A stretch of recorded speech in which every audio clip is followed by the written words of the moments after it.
And we're back again with another edition of the Fantasy Authority podcast. It is Monday night. We are recording the Waiver Wire show for Week 10.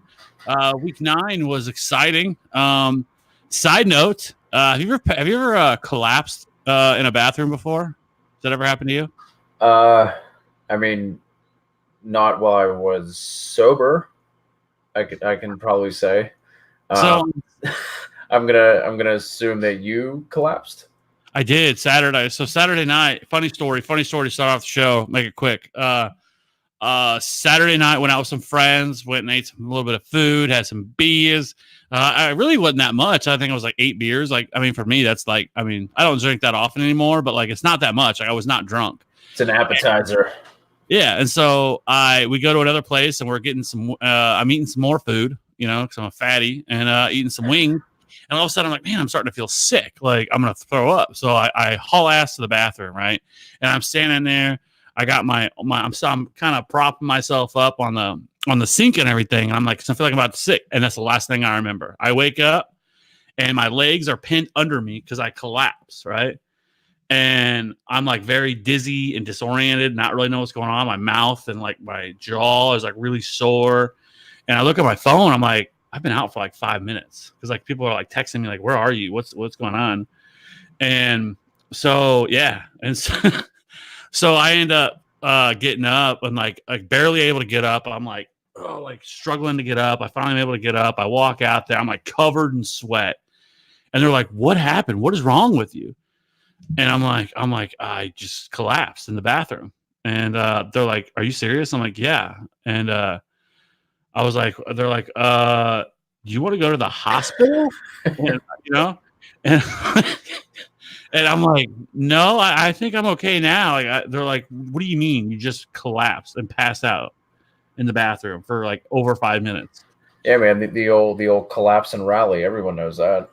Yeah, well, no. So, my old days, my 20s, I'm like, give me another fucking beer, but no, not on this day. And so I was like, I probably should just go home, and so I did, and I went to the doctor today, and they decided to do some tests, and we'll see what happens. But, anyways, that was my weekend. It was fun. Did well in DFS. So. Other than that, can you top that with your weekend? I can't. I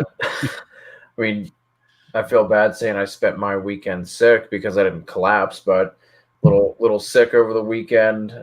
Son turned 1 on Sunday, so that was exciting, and then that took up my whole weekend, man. But I hope those tests come back all right for you, man. That's crazy. Yeah, so when I was at the doctor, they it sounds like you might have had a seizure. And I'm like, well, I don't know. I've never had one. But they're like, well, typically, after a seizure, you can't, move for, extended period of time. And, you're really disoriented for, hours. I wouldn't be able to just walk up and, walk back out. I'm like, what's up, dudes? I wasn't like that. I was, pretty, a little out of it still when it happened. But, but I don't know. So we'll see. I guess we'll find out. If I'm dying, I'm dying. Whatever. I guess I live my best life. So, anyways, with that seamless transition. Why don't we jump into the waivers, what everyone's here for? So we're heading into week 10, which is, I think it's our biggest bye week we have of this season, with 6 teams on bye: Texans, Jags, Broncos, Patriots, Eagles, and Redskins. I think there's a lot to talk about this week. There's a lot of moves and decisions that need to be made this week. So let's just jump right into it. Quarterback this week, some streaming options this week. We have Derek Carr, who plays Thursday night against the Chargers, who Derek Carr has quietly put together a pretty nice start to the season, at least from a fantasy perspective, and then you have Daniel Jones versus the Jets, who's playing right now, who started out looking pretty good, but then threw an interception right before half. Brian Hoyer, who now takes over for Brissett, because it doesn't sound too positive for Brissett. It sounds like it's an MCL-ish is what they said. Frank Reich said after the game. So Brian Hoyer may be starting against the Dolphins. Jimmy G going against Seattle, where we've seen, multiple quarterbacks. Jameis Winston looked fantastic against the Seahawks this past week, and a fantastic game against the Seahawks. Jimmy G coming off his biggest game of the year, threw 4 touchdowns, over 300 yards.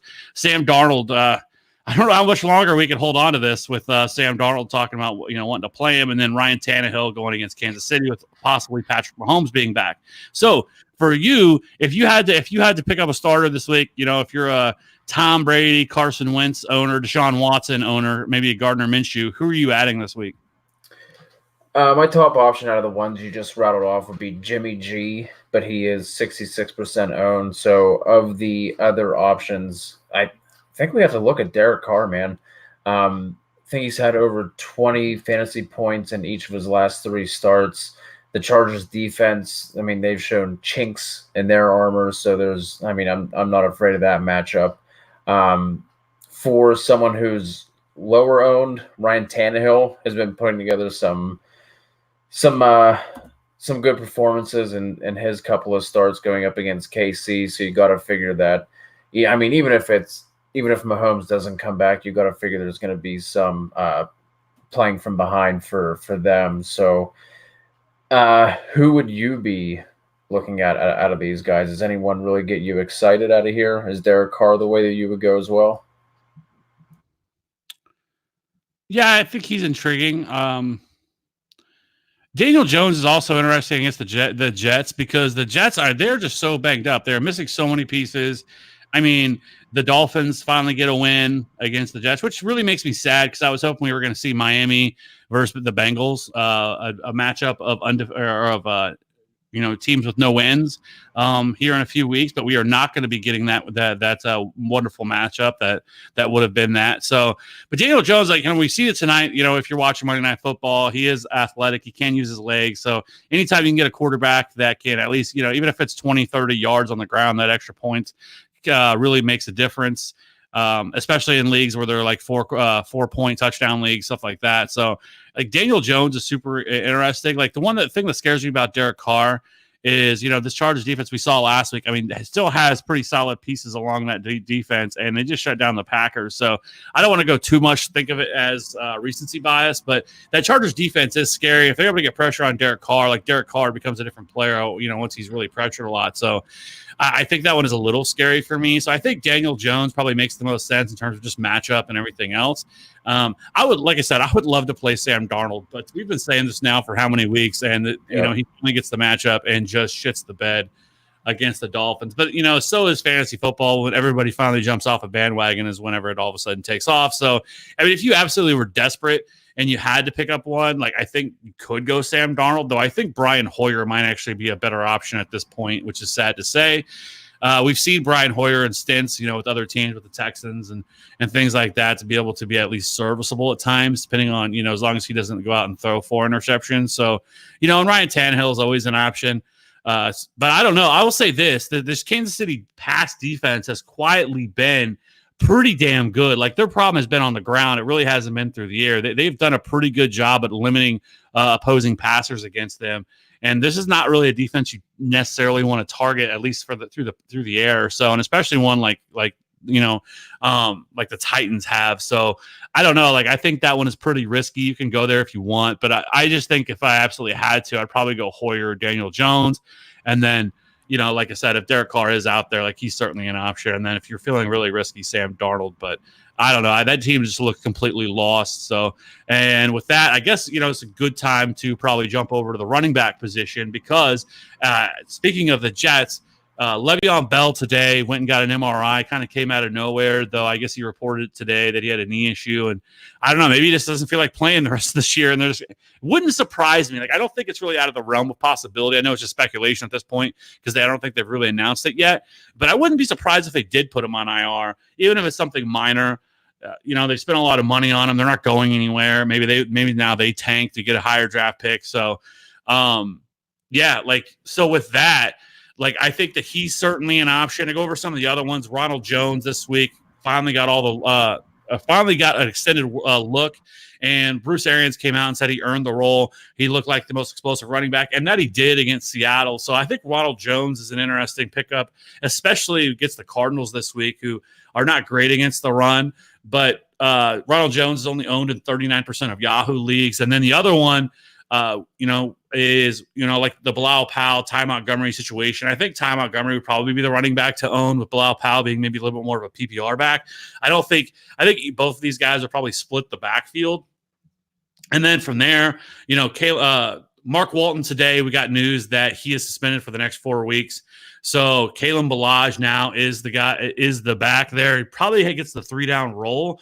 The tough part about that is it's the damn Dolphins, and there hasn't been a running back all year that has done anything. I think I saw today the highest finish by any Miami Dolphin running back this year was like RB22 on the year, which is saying something. So like I think Kalen Ballage deserves to be owned. He probably should be owned, but like I wouldn't be surprised if they give like Myles Gaskin an extended look or something like that. Like, yeah. I mean, I know Kalen Ballage is explosive. Like, he has speed, and somebody who, if he gets in space, like, he can find the end zone. But I just wouldn't trust it against the Colts. Like, I don't know. It's not a great matchup this week, but I do think Kalen Ballage, like, especially in 12-team leagues and up, definitely deserves to be owned. I wouldn't go crazy on a fab budget on him, just because I don't know. I just think there's too much uncertainty. And I just don't think it's a great play. But there is something to be said. Like, if he is going to be the 3-down back there, like we saw Mark Walton getting like 80% of the snaps there before now his suspension. So I don't know. I think he's at least worth a speculative ad. What do you think? Yeah, I mean, if you don't have anywhere else to go, I mean, the guy to clearly add off of here is Ronald Jones. Like you said, Arians came out and said that he deserves more touches and he deserves to get the start in the lead role. Only took 9 weeks to get here, but we are here nonetheless. The Powell Montgomery thing, like I don't know how that's going to shake out, and we've been so excited about their stretch run here at their schedule for, like you said, we've been talking about it for the past couple of weeks, and they've just been nothing short of a dumpster fire. Duke Johnson only 59% owned. They're on bye this week though, so I mean that's one of those ones where I wouldn't put a high priority on that. I would use, depending on how many you're going through, maybe your third or fourth priority if you're going to go that route. And then, you can play Duke whenever you think they're going to be behind. We had, 2 weeks ago, whenever we had Nate Henry on, he pointed that out, which obviously makes a lot of sense. Darius Geis still going to be a week out. He's 32% owned. So he kind of muddies the Adrian Peterson waters as well. So like I said, the one to me that makes the most sense is Ronald Jones here, because you're looking at a guy who's going to get the majority of the work and doesn't need other things around him to kind of fall apart for him to get the touches. He's already getting them. Like I said, Ballage would be an intriguing ad, but again, awful team. They haven't really wanted to lean on him as of yet, considering they got rid of Drake. And then we have Mark Walton jump up in front of him, and Ballage is only being used in goal line work. So Gaskin would be a guy to, I guess, keep an eye on. I don't know, just none of these guys that are really sticking out to me outside of Ronald Jones, to be honest. Yeah, I mean, I somewhat agree with you. I think the Ronald Jones, but I definitely agree on Darius Geis. Like, he definitely needs to be owned. Especially when he can't come back this week. So I think now is a smart time to add him, because I think when he comes back, whether it takes a couple of weeks or not, I think he really could take over the backfield. I know a lot of people are going to want to add Kareem Hunt, and Freddie Kitchens came out today and said that he's definitely going to have a role, but I feel like that he's going to be more of just like the pass catching back there in that offense. You think he just takes over from what Hilliard's been doing?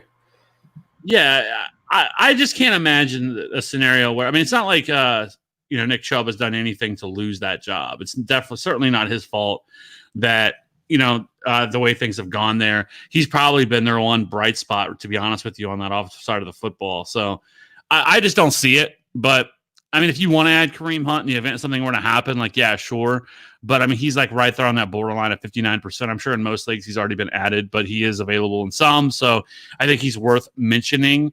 But if I had to really like put up a priority on this, I think Ronald Jones would definitely be number one, especially with this matchup this week against the Cardinals. And then from there, I think that I would probably go, like, if we find out tomorrow, which we probably should, like if they announce that that Le'Veon Bell is out for the year, then I think I would probably put a bigger premium on probably Ty Montgomery, just because I think he has the potential to be a 3-down back there in that offense. And at least to get the early down work, and he's definitely going to get passing game work because we know he's a solid pass catcher. So then I think I would go Ronald Jones, him, and then probably Balaj. Let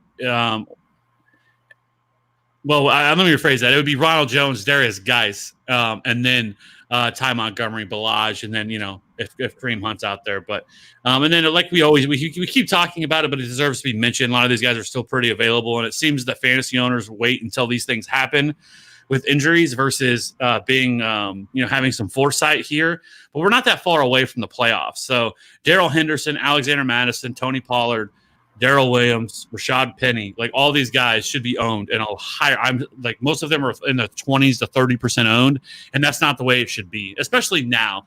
This is really the last week of the big bye weeks. There is still some for the next 2 or 3 weeks, but it's not nearly as much. So like these guys need to be owned because if something happens to any of these studs of who these guys back up, then wheels up for them. So I don't know. Like we say it every week, but try to look ahead rather than look behind on some of these guys. So that's where I would go with them.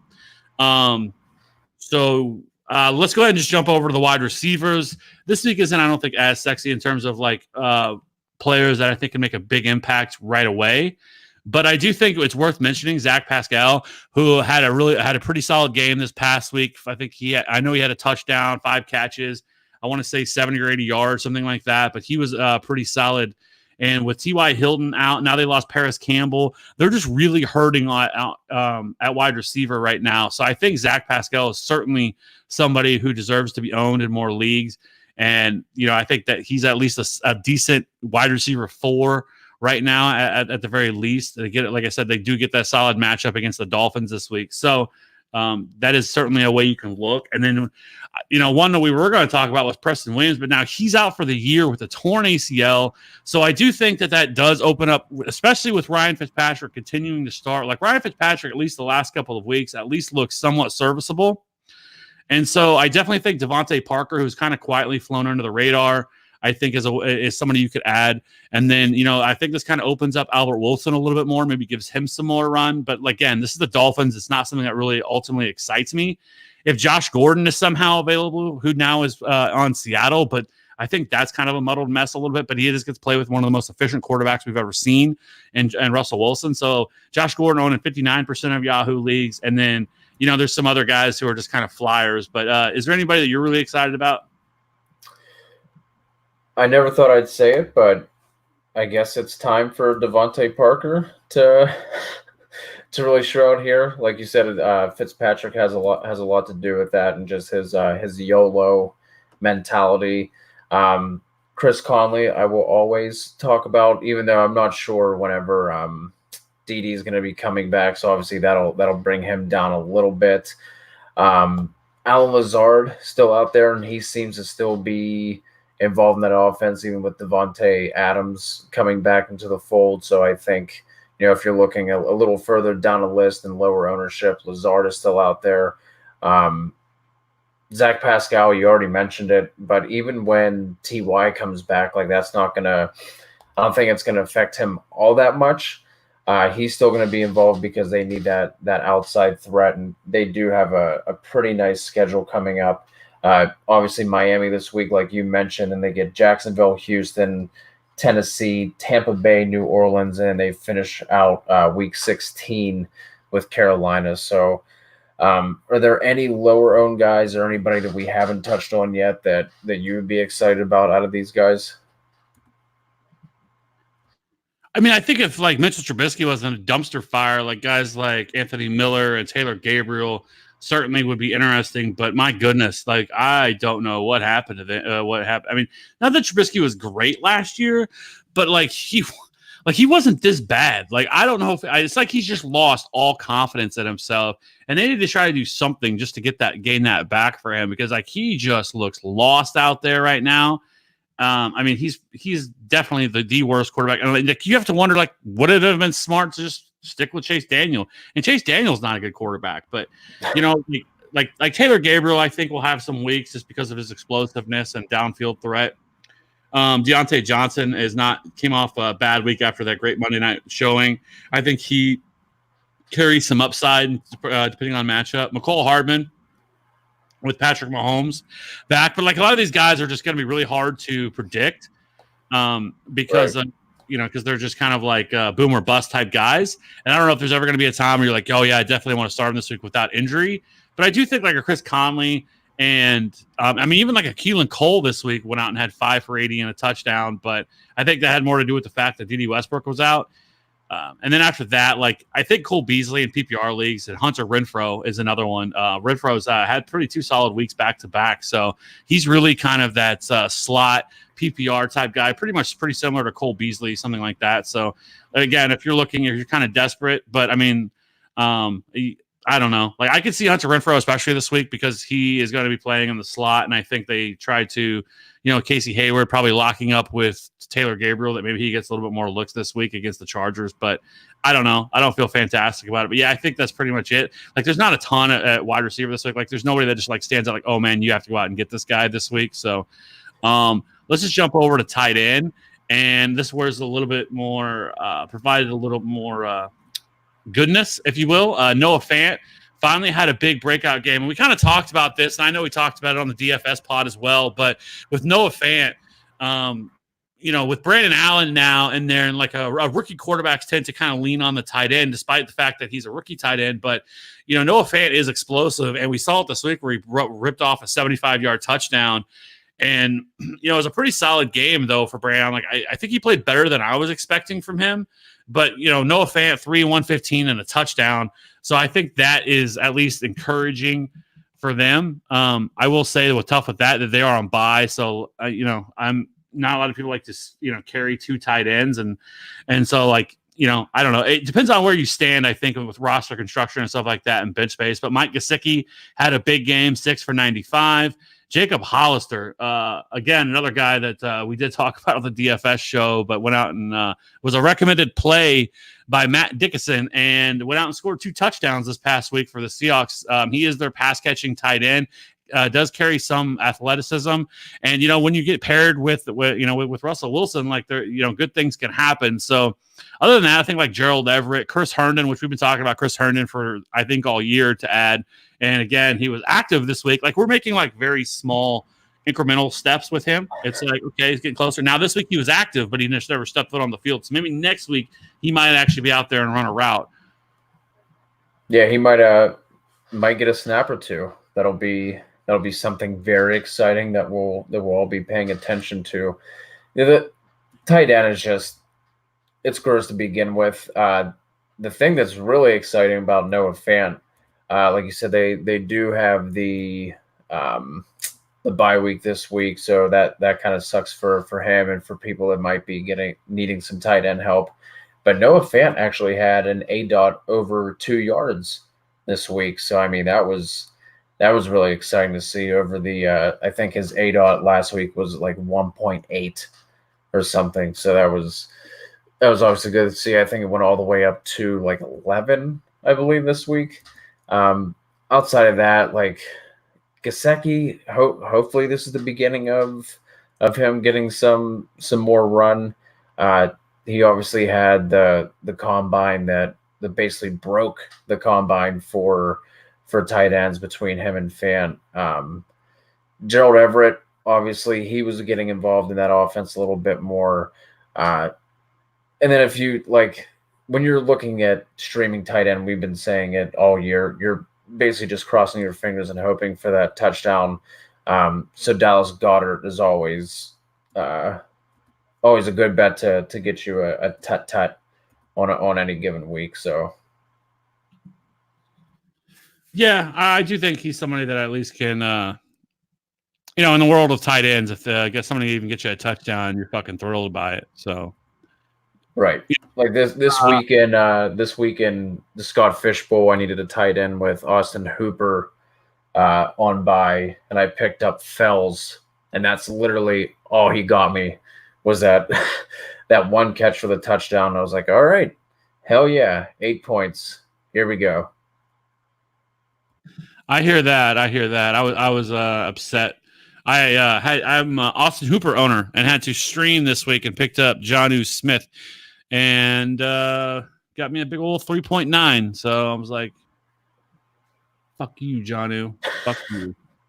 So anyways, so yeah, this is kind of is the tight end position. Like I said, if you want to stash Noah Fant for when he comes off bye, and then from there, like, Mike Gesicki, Jacob Hollister, Gerald Everett certainly is in play with a pretty solid matchup this week. And then especially now, I guess we should mention that Brandon Cooks. Oh, that's the one we forgot. I guess if there was one waiver ad this week at wide receiver that people should at least have some interest in would be Josh Reynolds, because Brandon Cooks today, they basically said they were going to take it very slow with Brandon Cooks, who, I think this is his second concussion so far this year.